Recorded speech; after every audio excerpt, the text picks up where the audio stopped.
Malalim ang hidwaan ni na Senate President Juan Ponce Enrile at Senador Antonio Trillanes IV, pati mga dating issue na ungkat na ngayon.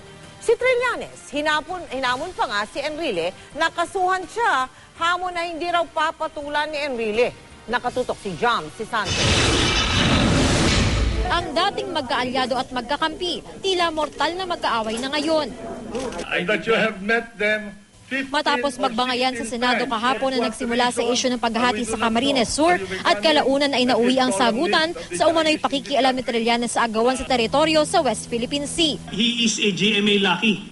My God, this guy is a fraud. Ngayon, hindi pa tapos ang iringan ng dalawa. Hamon ni Trillanes, sampahan siya ng kaso kung sa tingin ni Enrile may mali sa ginawa niya, na ayaw naman daw patulan ng Senate President. Kung meron man siyang nakitang dahilan to file a case sa akin, whether treason man or anything, magaling siya na abogado, i-file niya. Sino siya? Hindi ko siya papatulan at hindi ko siya papag-aaksayat. Sino si Trillanes sa akin? My God, this man thinks he's that big. Sabi ni Enrile, isang beses lang niya binigyan ng authority to travel si Trillanes. Pero may 15 beses daw ito nagpunta sa China.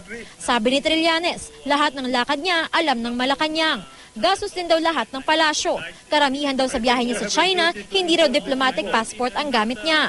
Pero bukod sa sagutan tungkol sa West Philippine Sea at Camsor Bill, nagkahukayan na rin ng dalawa ng sarili nilang mga nakaraan. Maging ang umunoy ambush attempt kay Enrile noong 1972 na isa sa naging batayan para ideklara ang martial law. All these years, master manipulator. If you will recall, finake nga niya yung ambush niya. Matagal hindi siya ay paniniwalaan. Yung tumatakbo pag nasa kusina at uminit tumatakbo. Mahirap yun eh.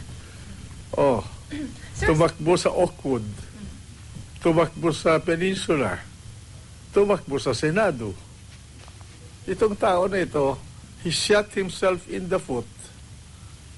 The bullet ricocheted and hit his mouth. Hindi raw maisip ni Enrile kung paano ito nagawa ni Trillanes sa kanya. Nung araw nagpupunta sa akin yan at nagmamakaawa, natutulungan ko siya. Humingi po sa akin. Hindi ko na sabihin yun. Sir, yung additional budget? Humingi ng lechon. For what, sir? Nung nasa Camp Crami. Binigyan niyo, sir? Pinadala ko. Kunyari may utang na loob man ako kung kanino, hindi yun lisensya para yurakan yung pagkatao ko. Tumatanaw po tayo ng utang na loob, pero meron pong limitasyon yan. Pagka paninilbihan na sa ating bayan at mamamayan, may mga limitations.